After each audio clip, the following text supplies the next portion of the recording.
Good morning, students. Today we will start with the next chapter for economics, chapter 3 Poverty as a Challenge. Today we will discuss the meaning of the term poverty. Two cases illustrates dimensions of poverty and poverty in the view of social scientist. Now you all can open your economics text, chapter 3 Poverty as a Challenge.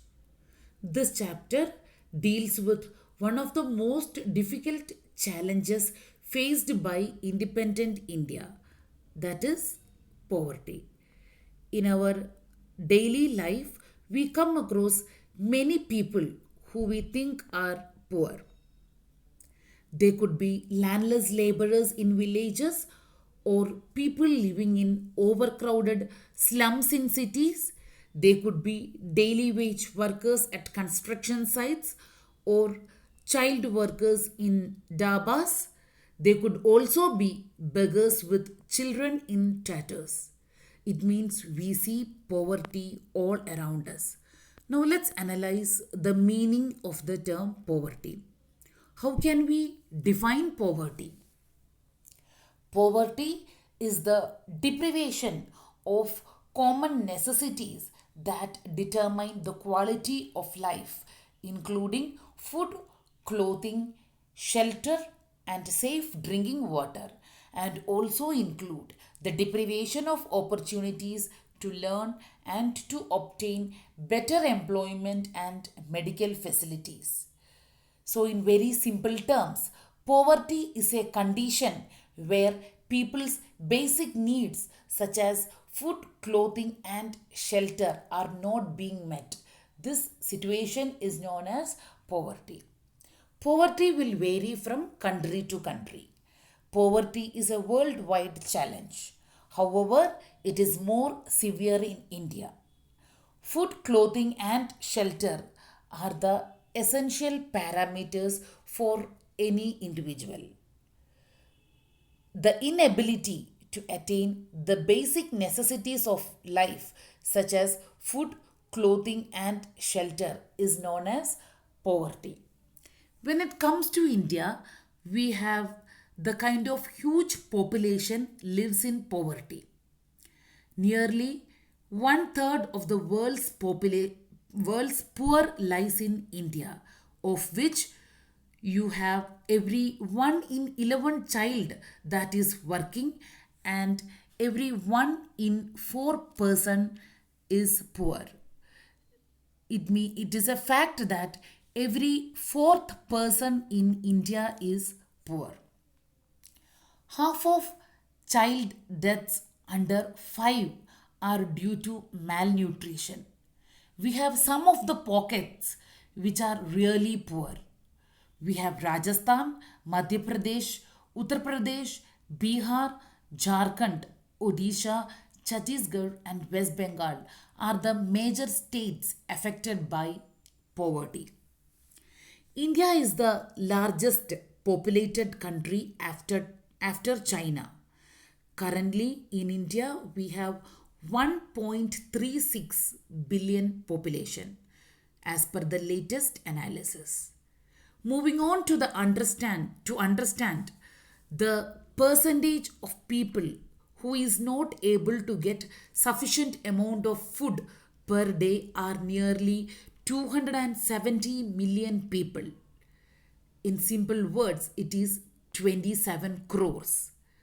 It means in India, 27 crore people are living in poverty. It also means that India has the largest single concentration of the poor in the world. So, this illustrates the seriousness of the challenge. As per the 2016 Global Wealth Report, explains that in India we have the most uneven distribution of land. 60% of the total wealth is accumulated by 1% of the top people. So we have huge income gap or income disparity that occurs. Now let's move on to the next heading in this chapter, that is two typical cases of poverty. It means in this heading, poverty is explained through two cases, a case from the urban area as well as a case from the rural area. So, first, let's analyze the case from the urban area. Let's analyze the case of Ramsaran. Ramsaran works as a daily wage laborer in a wheat flour mill near Ranchi in Jharkhand. Ranchi is a developing city in Jharkhand as well as the capital of Jharkhand. Ramsaran earns 1500 rupees per month. His family consists of 6 members, that is Ramsaran, his wife, and 4 children aging from 6 to 12, and he should take care of his parents in village. His money is not sufficient to sustain a family of 8 members. So his wife also helped him and she started working as a part time maid and earned 800 rupees. His son, around 10 years, works in tea shop and earns 300 rupees. So 1500 rupees he is earning, Ramsaran is earning, 800 rupees his wife is earning, and his son earning 300 rupees. So altogether the total income of the family is 2600 rupees. Still every member, it means wife is earning, he himself is earning, and his son also earning, but still everyone together they will get only 2600 rupees as the monthly income, and 6 members needs to survive with that 2600 rupees.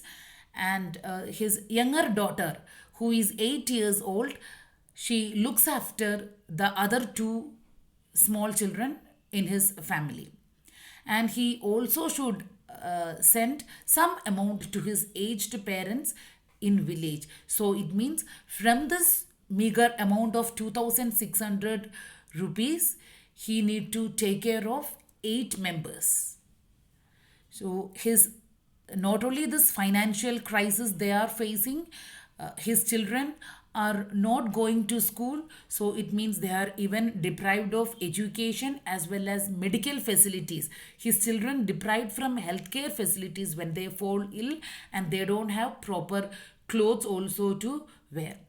So this is a case of urban poverty.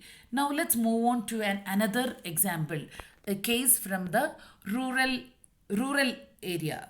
An example from the rural area highlighting the rural poverty. Here is the example of Laka Singh.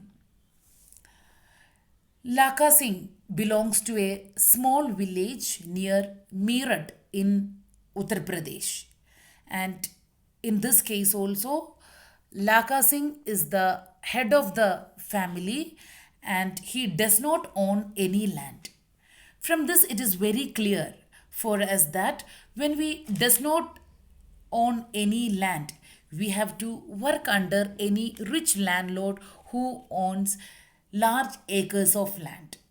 So he is an agricultural laborer who is hardly paid off 50 rupees per day, and he stays in a kacha hut which is very far away from the village. It means he is living in the outskirts of the village.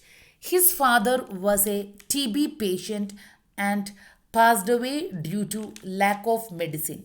TB means tuberculosis.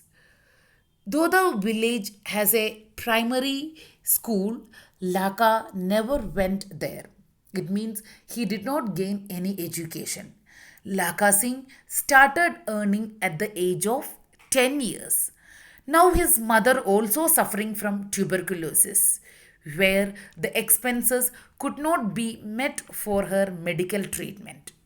For them, new clothes is a luxury. Even soap and oil are a luxury for this family. Now, from the above examples, let us list the main causes of poverty. These two typical cases illustrates many dimensions of poverty. So let's analyze from these two examples what are the main causes which we analyzed in the main causes of poverty which we analyzed in the two examples. Landlessness, unemployment, size of the family. It means more dependence and less income. And we saw this situation in Ramsaran's family. We saw that there are more dependents, eight dependents in Ramsaran's family, and the income is very less. That is 2,600 rupees. And the next thing which we saw commonly in both the examples is illiteracy, poor health or malnutrition, then child labor especially we saw in the second example of rural case, that is in Laka Singh's case. We saw that he started working at the age of 10. It means he didn't even gain education, he did not go to the school. Then helplessness, lack of shelter. So all these are the factual situations in our country. From these two cases, we can understand that poverty is a very serious challenge which has to be addressed at the earliest.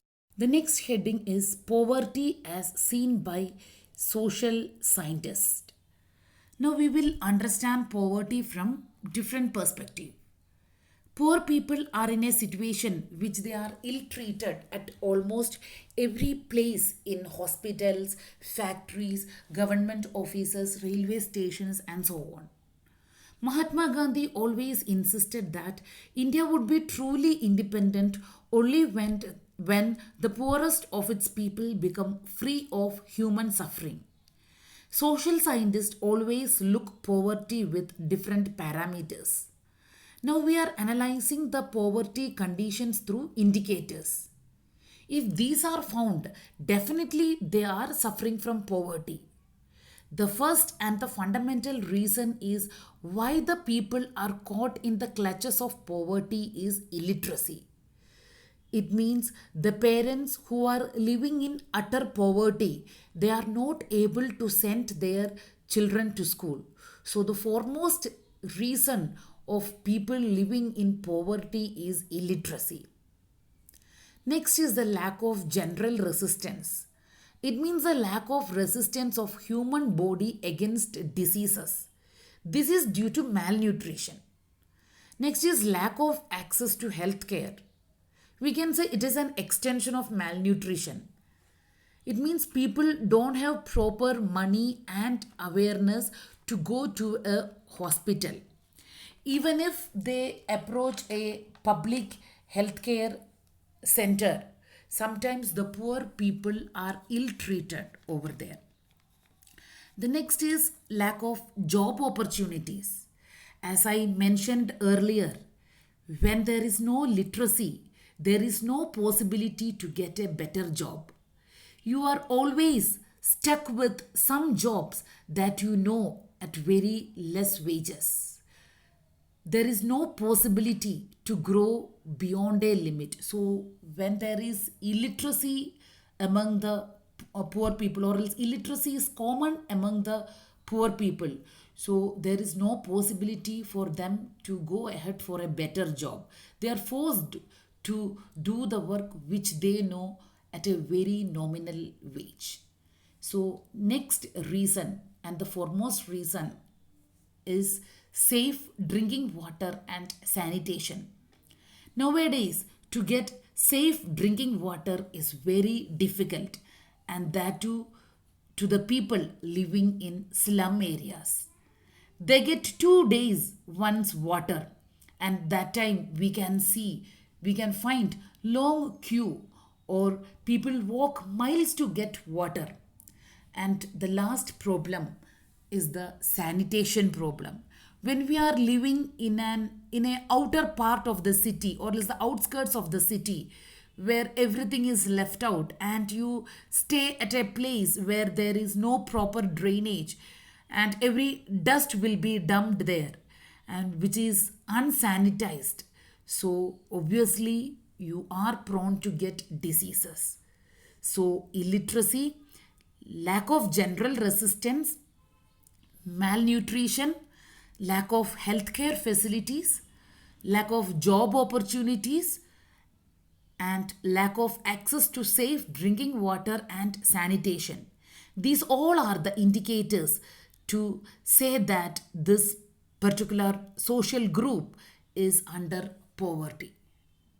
So, by this, I concluded today's class.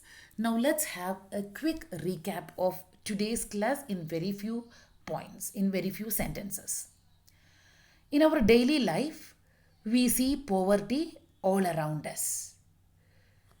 There should be landless laborers in villages, people living in overcrowded slums in cities, daily workers or child workers in dabas, and even we saw beggars, including children as beggars in the every nook and corner of our cities and in different parts of India, as well as even villages also we can see even the children as beggars.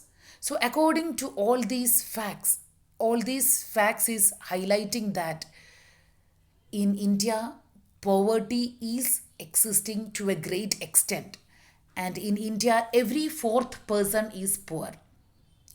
Then we learned the poverty, the meaning of the poverty in two typical cases. We learned two case studies, one case study from the urban area and another case study from the rural area. And poverty means hunger and lack of shelter, lack of clean water and sanitation facilities, lack of a regular job at a minimum decent level. So, if such kind of situation is prevailing in an economy, we can say poverty is existing there, or else that particular group of people are living in poverty. Poverty is considered as one of the biggest challenge of independent India. India would be truly independent only when the poorest of its people became free of human suffering. And finally, we learned about poverty as seen by social scientists. Social scientists look at poverty through a variety of indicators. Usually, the indicators are used to relate to the level of income and consumption. But now, poverty is looked through other social indicators like illiteracy level, lack of general resistance due to malnutrition, lack of access to healthcare, lack of job opportunities, lack of access to safe drinking water, sanitation, and so on. So, with all these all are the indicators to say that a particular group of people, social group, are living under poverty. So now we concluded today's class. If you have any doubt related to today's class, you are free to mail at dmcsonlinequeries@gmail.com. Thank you, students. Have a good day ahead.